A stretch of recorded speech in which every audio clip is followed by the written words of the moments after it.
The Billionaire's Runaway Bride Part 2. Chapter 7, Playing the Part. Barcelona's night air was alive with a kind of energy Sophie had never felt in London, warmer, headier, threaded with music that seemed to drift from every balcony and square. From the penthouse's private dressing room, she could see the city glittering below, but her attention was caught entirely by the mirror in front of her. She barely recognized herself. Alexander's housekeeper, a brisk, elegant woman named Lucia, had taken charge the moment Sophie mentioned she had nothing to wear for a gala. Within an hour, a garment rack had been rolled into the guest suite, loaded with dresses that could have stepped straight out of a fashion editorial. Sophie had chosen, or rather, been guided toward, a floor-length gown of deep sapphire silk, the color shifting subtly in the light. It clung in all the right places, the neckline modest but cut in a way that made her shoulders and collarbones look sculpted. Lucia had coaxed Sophie's damp curls into a sleek, low twist, then fastened a pair of diamond drop earrings that caught every flicker of light. The effect was startling. She didn't look like the bride who had fled her wedding. She didn't even look like Sophie Wyndham, society heiress. She looked like someone new, a woman who belonged on Alexander Torres's arm. When she stepped into the living room, he was waiting. If he'd looked powerful in his suit on the jet, here, in a perfectly tailored black tuxedo, he was magnetic. The contrast between the sharp lines of the jacket and the easy way he stood, one hand in his pocket, the other holding a crystal glass, made her stomach twist unexpectedly. His eyes swept over her with a brief flicker of surprise before settling into approval. "You clean up well," he said, voice low. She arched a brow. "And here I thought this was me looking my absolute worst." He smirked but didn't reply, simply offering his arm. "Ready to meet the wolves?" The wolves, as it turned out, were gathered in a centuries-old stone palatial in the Gothic quarter, its arched windows blazing with golden light. The moment their car pulled up, Sophie could hear the swell of voices inside, the pulse of music, the muffled pop of champagne corks. A red carpet led to the grand doors, flanked by photographers who turned at the sound of the car's engine. Alexander stepped out first, his presence alone enough to draw their attention. Then he turned, offering his hand to Sophie. The flashbulbs erupted in rapid fire, a staccato storm of light. She placed her hand in his and let him guide her up the carpet, conscious of every step, every tilt of her chin. Inside, the gala was a study in elegance and excess. Marble floors gleamed beneath crystal chandeliers. The air was heavy with the mingled scents of expensive perfume, fresh flowers, and the faint tang of champagne. Waiters glided between clusters of guests, carrying silver trays loaded with delicate hors d'oeuvres. Alexander kept his arm lightly around Sophie's waist as they moved through the crowd. He introduced her as "my fiancée" in Spanish, English, and once in French, depending on the person they were speaking to. Every time, she felt the subtle shift in the atmosphere, the quick glances, the smiles edged with curiosity or calculation. She was beginning to find her rhythm when she saw her. Across the room, framed by an archway draped in white orchids, stood a woman in a crimson gown. The dress was bold without being vulgar, its cut sharp enough to suggest both taste and danger. Her hair was a sheet of glossy black, her lips painted a matching red. She was watching Sophie, not casually, not idly, but with a fixed, deliberate gaze that didn't waver even when Alexander turned toward her. "Who is that?" Sophie asked under her breath. Alexander glanced in her direction, and something, fleeting but definite, shifted in his expression. "Mariana del Rio," he said finally. "Investor. Socialite. Complicated. Complicated how? He didn't answer. Instead, he steered Sophie toward another group, as though Mariana's presence was nothing worth discussing. But when Sophie risked another glance over her shoulder, Mariana was still watching them, her crimson dress a vivid slash of color against the soft gold of the room. The rest of the evening unfolded in a blur of polite conversations, introductions, and champagne toasts. Sophie smiled when required, laughed at the right moments, and played the part of the poised, adoring fiancé with surprising ease. Yet the memory of Mariana's eyes on her lingered like a faint perfume she couldn't quite shake. By the time they left, the city outside had gone quiet, the streets glossy under the moonlight. Back in the car, Alexander seemed thoughtful, his gaze fixed on the passing buildings. "She was watching us," Sophie said at last. "I noticed," he replied, not looking at her. "And she'll keep watching." The words carried a weight Sophie didn't fully understand yet, but she knew one thing: her role in Alexander's world had just become more complicated than she'd bargained for. Chapter 8: The First Leak.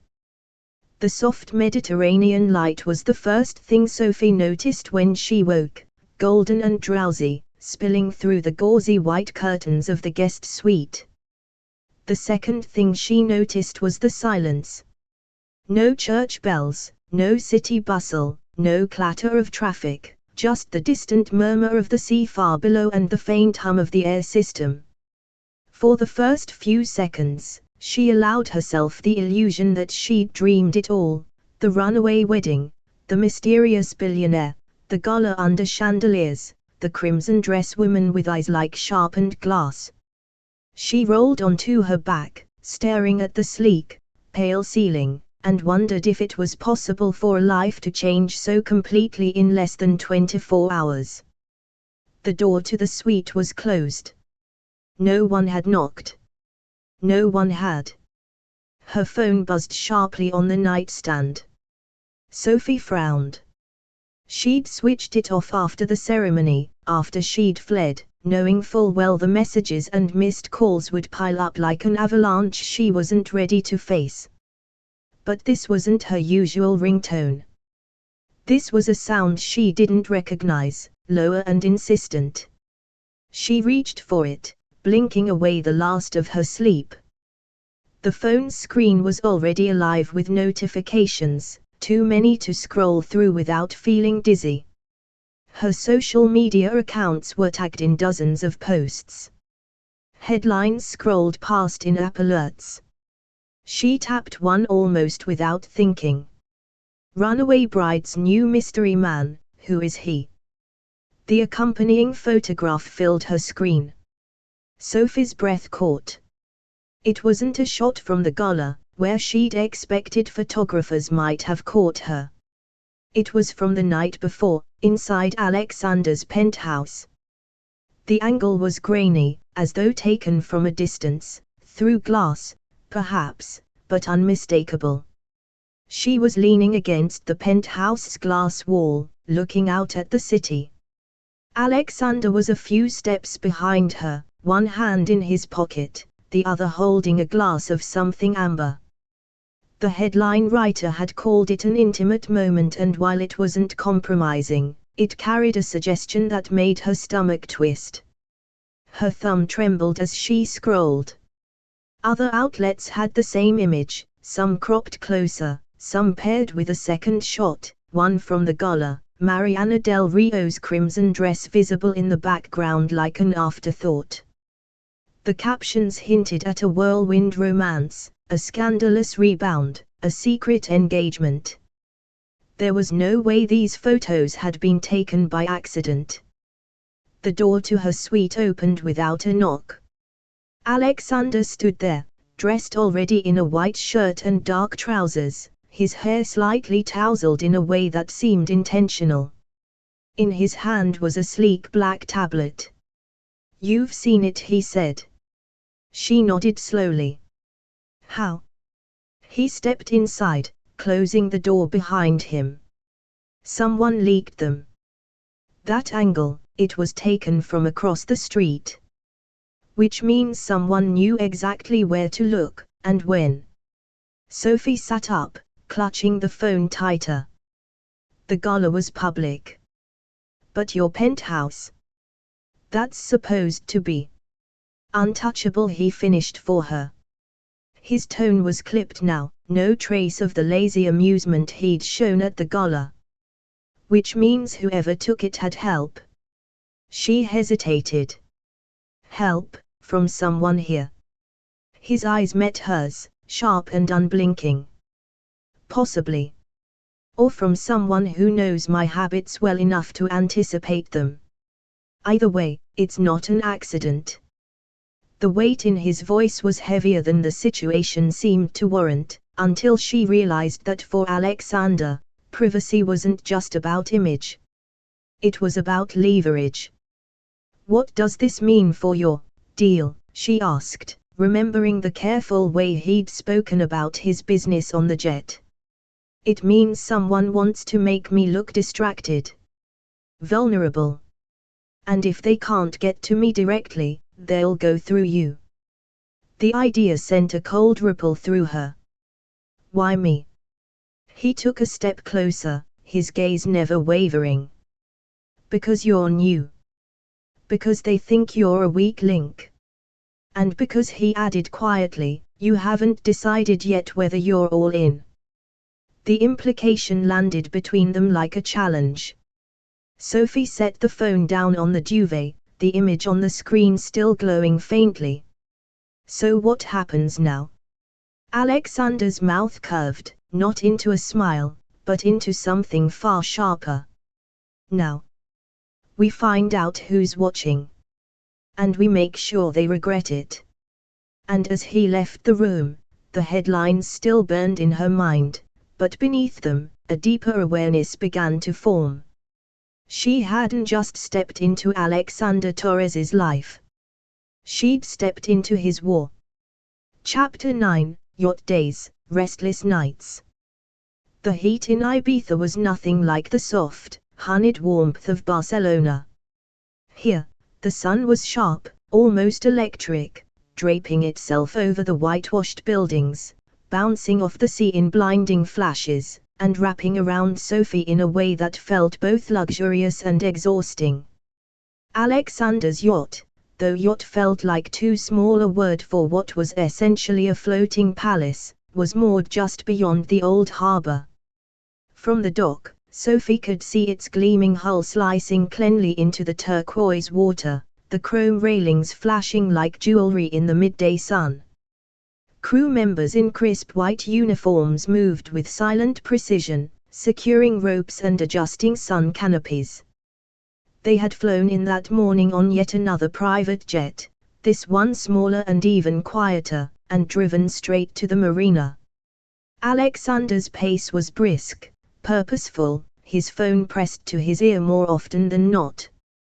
But when they reached the gangway, he'd paused long enough to glance at Sophie, his mouth tilting into a smile that softened the angles of his face. "You'll like this," he said. He wasn't wrong. The moment she stepped aboard, she felt as though she'd crossed into an entirely different world. The main deck stretched out in tiers, cushioned lounges shaded by pale sails, a bar stocked with bottles that glinted like precious stones, and beyond that, a dining area set with crystal glasses and bowls of citrus that looked like they'd been placed there for aesthetic perfection rather than eating. The sea smelled like freedom, salt and wind and sun-baked wood. Sophie inhaled deeply, letting the scent chase away the faint metallic tang of the headlines still lingering in her mind. She'd spent the flight scrolling through the articles, absorbing the photographs from the leak until they felt almost like memories rather than intrusions. Alexander, for his part, had said little about it since their conversation in the penthouse, though she could sense the watchfulness in him, as if he were waiting for the next move from an unseen opponent. That first afternoon, the yacht eased away from the dock and slid into open water. Guests began arriving by sleek tenders, a scattering of glamorous friends and business associates, each one effortless, stylish and radiating the particular confidence that came with knowing they belonged in this setting. Sophie found herself smiling, laughing, holding court beside Alexander as though the role were second nature. She sipped champagne that never seemed to go warm, nibbled on perfect slivers of tuna draped in truffle oil, and let the sea breeze undo some of the knots inside her. But the unease never vanished entirely. It was in the way Alexander's gaze would flick toward the edges of the deck, scanning faces, or in the way one of the crew, a wiry man with quick hands, always seemed to be lingering within sight of her, as though keeping an unspoken watch. Late in the afternoon, Sophie stepped away from the group to stand by the railing, her fingers trailing over the polished chrome as the island's cliffs rose in the distance. That was when she saw her. Mariana del Rio. The crimson gown from the gala had been traded for a white silk cover-up that fell open just enough to reveal a gold swimsuit beneath. Her hair was slicked back, still damp from a swim, her skin glowing in the sun. And she was standing on the pier of a smaller yacht anchored not far away, a cocktail glass in one hand. She wasn't talking to anyone. She was looking straight at Sophie. The recognition sent a jolt through Sophie's chest. She straightened, glancing toward Alexander, but he was deep in conversation with a man in mirrored sunglasses. When she turned back, Mariana lifted her glass in a slow, deliberate toast, not a friendly gesture, but one with a strange, almost taunting edge. By evening, the yacht was anchored in a secluded cove, the cliffs rising close on either side, their faces glowing in the light of the sinking sun. Lanterns were strung across the deck, their soft light flickering on the polished wood and the faces of the guests. The party had shifted into something more intimate, the music lower, the laughter more conspiratorial. Alexander found her then, his hand resting lightly on the small of her back. "You disappeared," he said. "Just getting some air," she replied. "And I saw her." "Mariana?" "Yes. On another yacht, watching us." His expression didn't change, but something tightened in his posture. "She likes to be where the action is." That didn't feel like curiosity, Sophie said. "No," he admitted. "It rarely is." They dined on grilled fish and fresh bread, the waves lapping gently against the hull, but even amid the warmth and luxury, Sophie's gaze kept drifting to the dark water beyond the lantern's reach. Somewhere out there, Mariana's yacht was likely still anchored, her crimson dress replaced by white silk, her watchful eyes unchanged. And that night, in the quiet of her cabin, with the sound of the sea against the hull, Sophie realized the truth. She was no longer simply playing the part of Alexander's fiancée. She was becoming a piece in a game, one whose rules she didn't yet understand, and whose other players were already moving against her. Chapter 10, A Hint of Jealousy. The cove was black velvet now, the cliffs towering in shadow, their jagged edges catching only the faintest gleam from the yacht's lanterns. The party had thinned to a lazy, golden core, a handful of guests still lingering at the bar, another pair dancing barefoot near the boat to music low enough to be more suggestion than melody. Sophie had changed into a swimsuit Alexander's housekeeper had slipped into her luggage, black, simple, elegant, with a light silk wrap knotted loosely at her hips. She padded barefoot across the teak deck, the boards warm under her skin from the day's heat.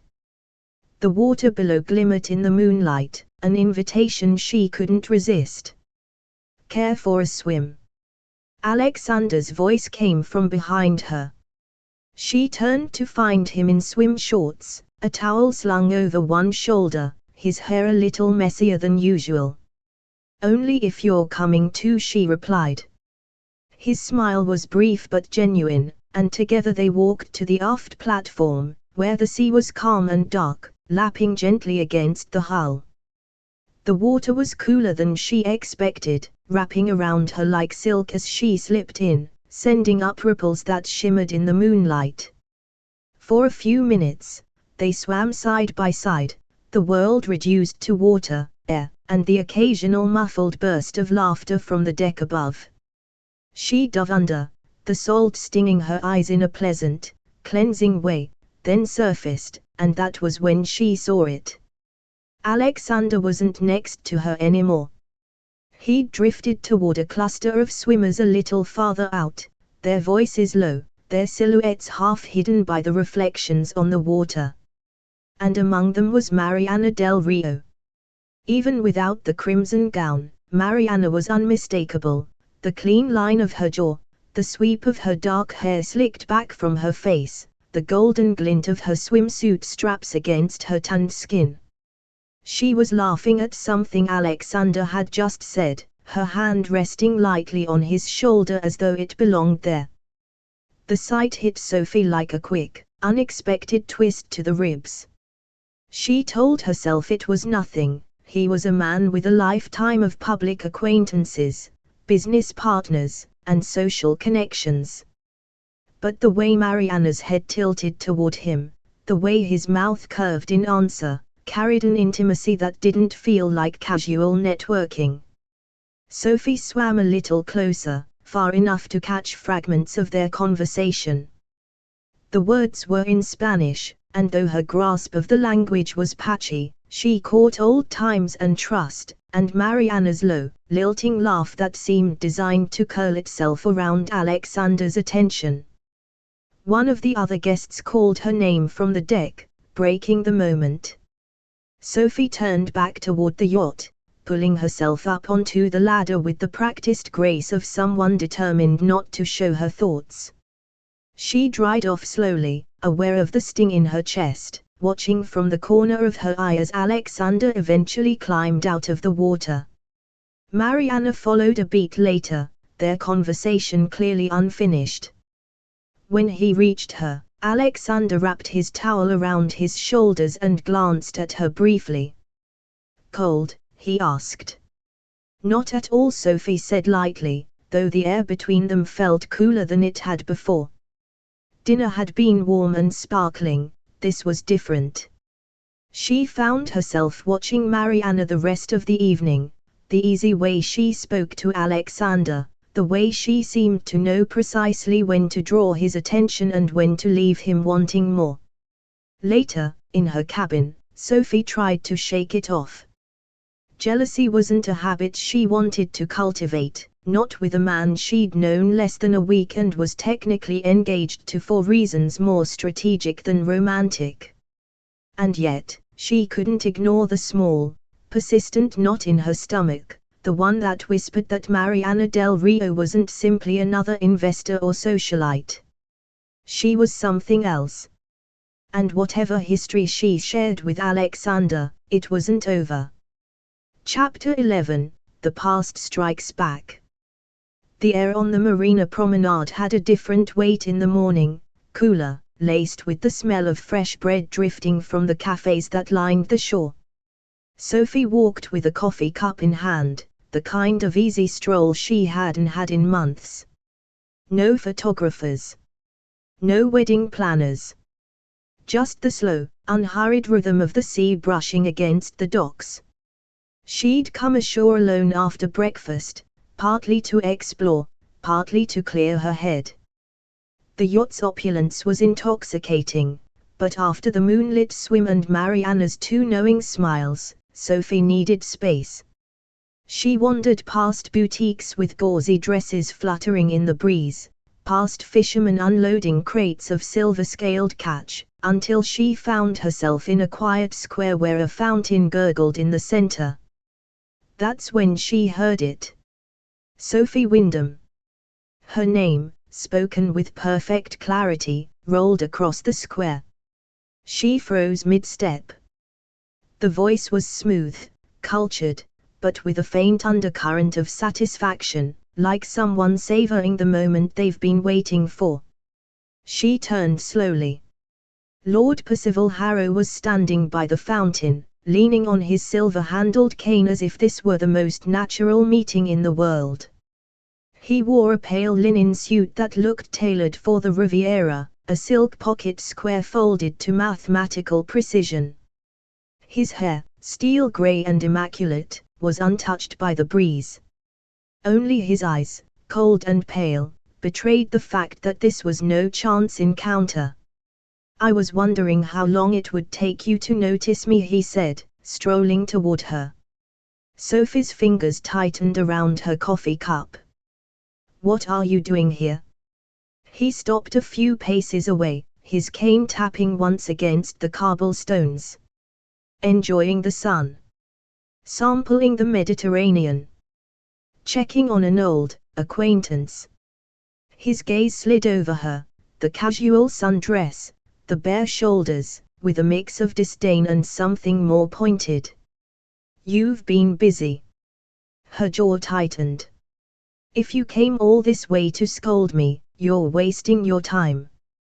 Percival's smile was slow, deliberate. "I didn't come to scold. I came to warn." She laughed, though the sound rang hollow. "About what?" "The scandal. You think I haven't noticed the papers?" "Oh, the scandal is just the surface," he said, stepping closer. The faint scent of his cologne, woody, expensive, hit her like a ghost from a life she'd already left. "You think your new benefactor is a charming rescue, a daring escape. But Alexander Torres is not a man who picks up strays out of sentiment. He's playing a game. And when men like him play, the pieces that break are swept off the board without a second thought." Sophie's pulse quickened, though she forced herself to hold his gaze. "And you'd know all about treating people like pieces, wouldn't you?" His eyes narrowed, just slightly.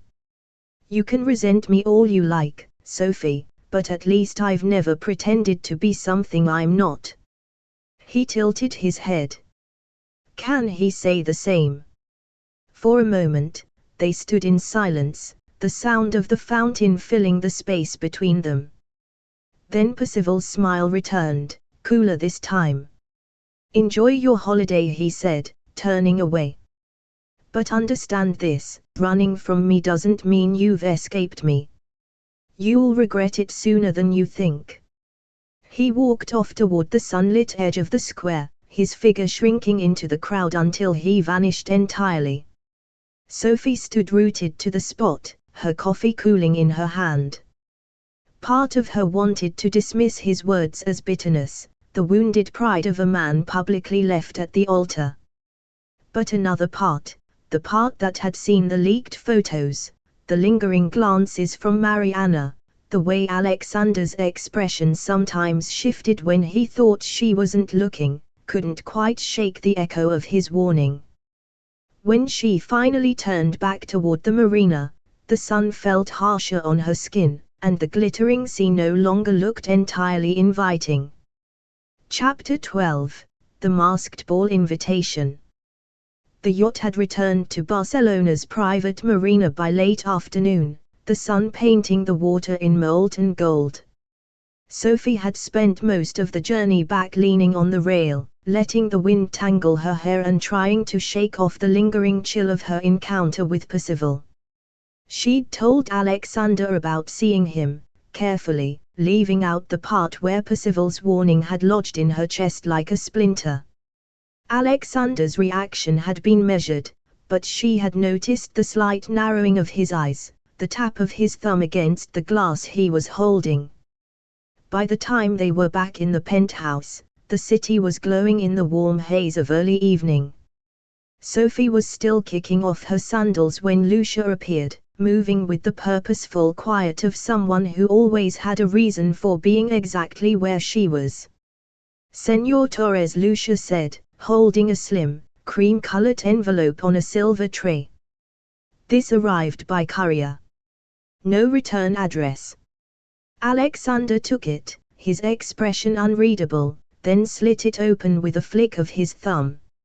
A heavy card slid into his palm, embossed with curling black script and edged with gold leaf. Sophie tilted her head to read it from where she stood.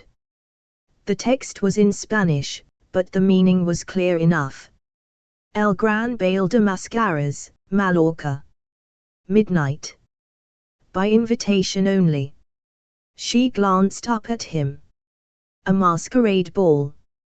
His mouth curved in a way that was not quite a smile. Not just any ball. This is an event. The kind of event where the most interesting things happen in the shadows while everyone's attention is on the glitter. And someone sent you an invitation without a name attached. That's the tradition, he said, turning the card over in his fingers. The host is always a secret. The guest list, less so. He looked at her then, his gaze steady. I think our friend with the camera might be there. The phrase "our friend" landed with deliberate weight. Sophie felt a faint shiver of recognition, the leak, the watching eyes, the calculated angles. You think the person behind the leak will show themselves? If they think they can use the night to their advantage, Alexander said. And if they're arrogant enough to think I won't notice? She folded her arms, trying to read his tone. So what? You show up, you look for someone taking pictures of us, and, what? Confront them in the middle of a masked waltz. He took a slow sip from the drink Lucia had just set down for him. Not exactly. At a masquerade, people are already pretending to be someone else. It's easier to slip close to them without raising suspicion. Sophie imagined it, a glittering hall, strangers in elaborate masks, laughter and champagne covering the quiet sound of betrayal. And you want me there? You're the other half of the story they're selling, he said simply. And you might see something I miss. Her instinct was to protest. Masquerade balls belonged in the pages of romantic novels, not in real life, and certainly not in the middle of whatever strange, high-stakes chess match Alexander was playing. But part of her was intrigued, drawn by the idea of slipping into anonymity for one night, of watching people without them knowing who she was. Alexander set the card on the table between them. It's in 3 days. Mallorca. Midnight. You'll need a dress, something dramatic. And a mask that hides just enough to make people wonder. She picked up the card, running her finger along the raised gold edge. The letters seemed to shimmer faintly in the low light. Why do I get the feeling this isn't going to be just another party? She asked. His eyes, dark and unreadable, held hers for a long moment. Because it won't be. Outside, the first lights of the city were coming on, glittering against the deepening blue of the sea. Sophie set the card back down, but the idea of the ball, the secrecy, the masks, the promise of revelation, lingered in her mind like the first notes of a melody she knew would be impossible to forget. Chapter 13, Masks, Whispers, and Danger. The palace loomed like a dream carved from candlelight and shadow. Mallorca's old stone facade was awash in gold from hundreds of lanterns strung across the courtyard, their flickering flames mirrored in the polished windows. Beyond the massive arched doors, the pulse of music was already spilling into the warm night air, violins weaving through a steady bass line, the sound of elegance and excess perfectly entangled.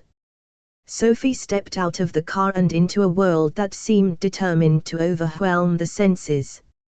Her gown, a sweep of deep emerald silk chosen by Alexander's preferred stylist, clung to her frame before flaring in soft ripples at the floor.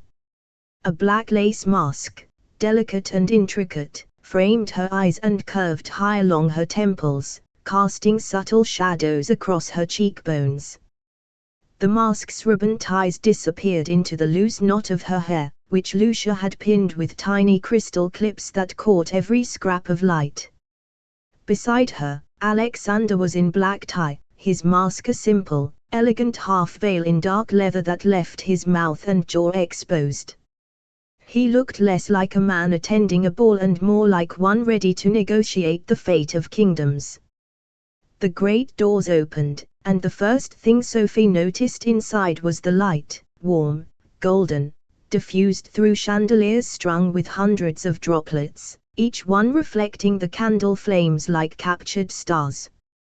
The second thing was the scent, gardenia, champagne, and a faint trace of something darker, almost like sandalwood, drifting from the shadows. The guests were a moving tide of color and shape, crimson feathers brushing against ivory silk, masks shaped like gilded wings or jeweled butterflies, sequins that flashed like sparks when the dancers turned. Every conversation seemed to have an undercurrent, a tone that suggested the words spoken aloud were only a fraction of the meaning. Alexander's hand rested at the small of her back as they moved through the room, exchanging nods and brief words with masked strangers who seemed to recognize him despite the disguise. Sophie found herself smiling when she should, laughing softly at the right moments, but her gaze was always shifting, scanning faces, searching for some clue to the person who had breached Alexander's privacy. It was during a turn on the dance floor that she noticed him. Not Alexander. Not anyone she knew. A tall figure in a silver mask, the cut of his suit sharp enough to look deliberate even in a crowd this finely dressed. He wasn't dancing. He was watching. The walls slowed, and couples began to drift toward the edges of the floor. Sophie stepped back with Alexander, but before they could move far, the silver-masked man was there, smooth, unhurried, as though he had been waiting for the exact moment she would be without her partner's arm. "Señorita," he said in Spanish, his voice low enough that she had to lean slightly to hear. His accent was unplaceable, a blend of something Mediterranean and something else entirely. Before she could respond, his gloved hand slipped something into hers, a folded square of heavy parchment. Sophie's breath caught, and she instinctively looked over her shoulder for Alexander. But he was engaged in conversation with an older man in a gold-trimmed mask, his posture relaxed but his eyes watchful. She turned back to the silver-masked stranger, but he was already retreating into the swirl of guests, his figure swallowed by a wave of peacock blue and shimmering ivory. Her fingers tightened around the parchment. The edges were warm from his hand, the paper thick, the fold precise. She waited until she was shielded from most of the room by the curve of the marble staircase before she opened it. The note was written in English, in an elegant, looping hand. "He's hiding something." That was all. No name. No signature. No explanation. The words were so simple they might have been harmless, except for the way they seemed to echo in her mind, as if the stranger had whispered them directly into her ear. When she rejoined Alexander, she slipped the note into the hidden pocket of her gown. He glanced at her, his eyes narrowing slightly, but he said nothing. The night continued, laughter, music, champagne, but Sophie was no longer moving through the ball as Alexander's fiancée. She was moving as someone with a secret, one that might matter more than she could yet understand. And somewhere in the shifting crowd, she was certain the silver-masked man was still watching her. That's the end of this part, but trust me, the next one is even more thrilling. We drop fresh episodes every day, so don't miss out. Like, subscribe, and stay tuned, you won't want to miss what's coming next. Because every broken heart deserves a comeback. If this story touched you, don't forget to subscribe for more emotional romance every week. Hit like, drop a comment, and ring the bell so you never miss a moment of romance, redemption, and powerful love. And don't keep the drama to yourself, share this story with someone who lives for twists just like you. Thanks for listening, and remember, Sometimes the best comeback is becoming unforgettable.